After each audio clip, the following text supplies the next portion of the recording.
আজকে একটা পবিত্র জায়গায় যাওয়ার উদ্দেশ্যে রওনা হয়েছি, যেখানে গেলে মন প্রাণ শান্ত হয়ে যায়। সেখানে গেলে ঈশ্বরের দর্শনও মিলতে পারে। তো চলো তোমাদের সঙ্গে শেয়ার করি।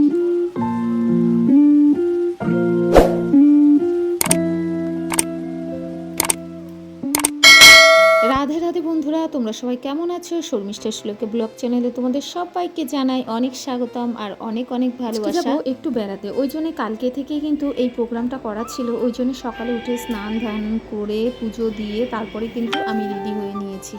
আমি পুরোপুরি রেডি হয়ে গেছি, মাম্মামও রেডি হয়ে গেছে। এই দেখো আমরা কিন্তু বেরোবেরি করতে যাচ্ছি। কোথায় যাচ্ছি চলো তোমাদের সঙ্গে শেয়ার করবো।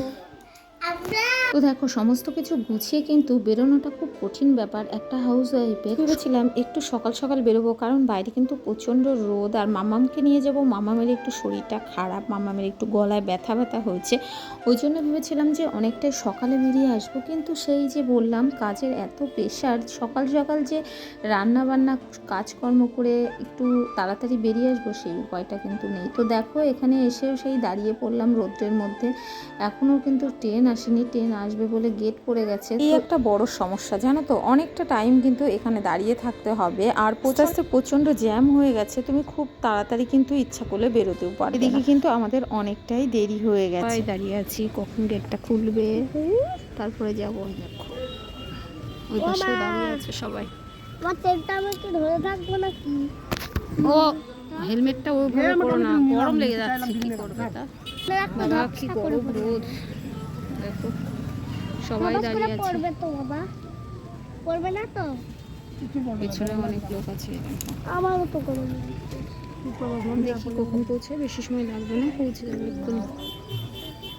দেখো আমাদের যেদিন ভাগ্যটা ভালো থাকে সেদিন কিন্তু গেট পড়ে না। আর আমাদের যেখানেই যাই না কেন স্টেশনের গেটের লাইন পার হয়ে যেতে হয়। তো যেদিন সত্যি গেট না পড়ে খুব তাড়াতাড়ি কিন্তু যেখানে যাওয়ার উদ্দেশ্যে রওনা হয় সেখানে খুব তাড়াতাড়ি চলে যায়। যেখানে যাচ্ছি সেখানে কিন্তু একটা অনুষ্ঠান আছে, তো ভেবেছিলাম যে অনুষ্ঠানটা পুরোপুরি দেখতে পারবো। আমাদের কিন্তু কালকে যাওয়ার কথা ছিল, কিন্তু বললাম না সংসারে একা হলে যাওয়া হয় না।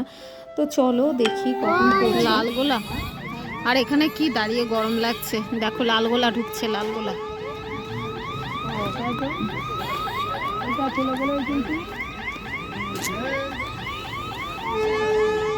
হ্যাঁ লালগোলা, লালগোলা। হ্যাঁ লালগোলা।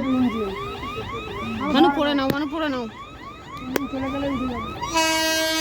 ওই ইঞ্জিন এটা না, দেখো ইঞ্জিন আসছে ট্রেন।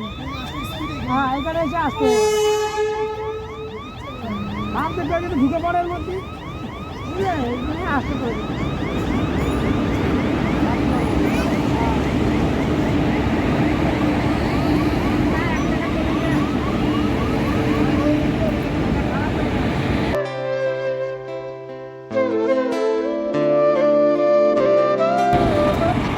ইঞ্জিন এটা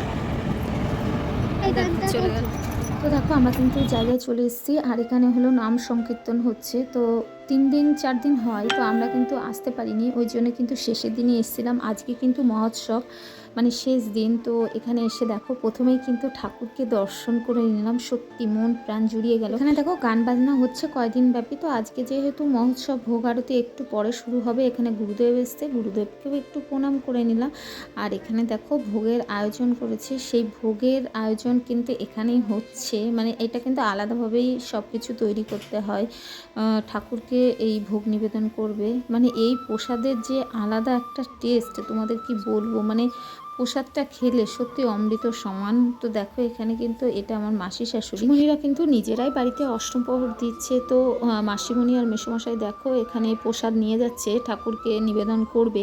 তো আগে কিন্তু প্রথমে গঙ্গা জল ছিটিয়ে পথটাকে পবিত্র করে তারপরে কিন্তু প্রসাদটাকে নিয়ে যাচ্ছে। আর প্রসাদ নিয়ে যাওয়ার সময় কিন্তু মুখে গামছা, মানে নিঃশ্বাস বলো, নিঃশ্বাসটা যেন ঠাকুরের প্রসাদের উপরে না পড়ে, ওই জন্য কিন্তু নাকে মুখে গামছা দিয়ে তারপরে প্রসাদটাকে নিয়ে যেতে হয়। হয়। তো একটা বাড়িতে অনুষ্ঠান হলে কিন্তু প্রচুর লোকের নেমন্তন্ন থাকে, তো সবাই কিন্তু এক দলে দলে আসতে। আর আজকে যেহেতু শেষ দিন, তো আজকে কিন্তু মোটামুটি যাদের নেমন্তন্ন করেছিল সবাই আসবে, কারণ 3-4 দিন ব্যাপী কিন্তু আত্মীয় স্বজন আসছে যাচ্ছে, এটাই হচ্ছে। কিন্তু আমাদের এসে থাকা কোনো মতেই সম্ভব না, যেহেতু আমরা একা একা ছেলেমেয়ে পড়াশোনার মতন হলে তখন তো খুব একটা বেরোনোও হয় না। তো যাই হোক, দেখো আমরা আজকে শেষের দিনই, আমি তোমাদের দাদাভাইকে বলেছিলাম শেষের দিন যাব, কারণ সেদিন মহোৎসব। আর আমার ভোগ আরতির গান শুনতে ভীষণ ভালো লাগে জানো তো। তো দেখো ভোগ আরতির গান শুরু হয়ে গেছে, সবাই কত মজা করছে। মানে ভোগ আরতি মানেই কিন্তু আমাদের বাঙালিদের ভীষণ একটা আনন্দের উৎসব।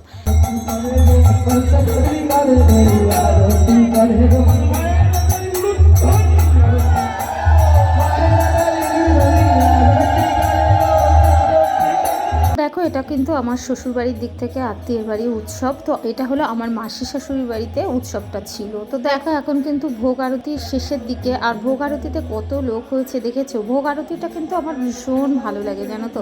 হয়তো আমি নাচতে পারি না, কিন্তু নাচা গানা এগুলো ঠিক আমার আসে না, তো সবাই মিলে নাচছে, সেটাও কিন্তু দেখতে খুব ভালো লাগছে। তো দেখো সবাই মিলে দেখো আনন্দে মেতে উঠেছে। তো এই উৎসব মানেই কিন্তু আনন্দের মেলবন্ধন, সবাই সবার সঙ্গে দেখা হওয়া, একসঙ্গে কথা বলা, এটা কিন্তু একটা ভীষণ আনন্দের ব্যাপার। তো যাই হোক দেখো সবাই মিলে কত মজা করছে। একটা অনুষ্ঠানে কিন্তু এক এক রকমের মজা আছে জানো তো। বিয়ে বাড়িতে একরকম মজা, আর এই মহোৎসবে আর এক রকম মজা। তো যাই হোক দেখো সবাই খেতে বসে গেছে, তো আমরাও কিন্তু খেয়ে নিয়েছি, কারণ বাড়িতে যেতে হবে। আর এই উৎসবে কিন্তু খিচুড়ি, পায়েস এই সবগুলোই হয়। তো চলো বন্ধুরা, আমার ভিডিওটা কেমন লাগলো তোমরা প্লিজ কমেন্ট করে জানিও। ভালো লাগলে লাইক কমেন্ট শেয়ার করতে ভুলো না কিন্তু। চলো টাটা, বাই।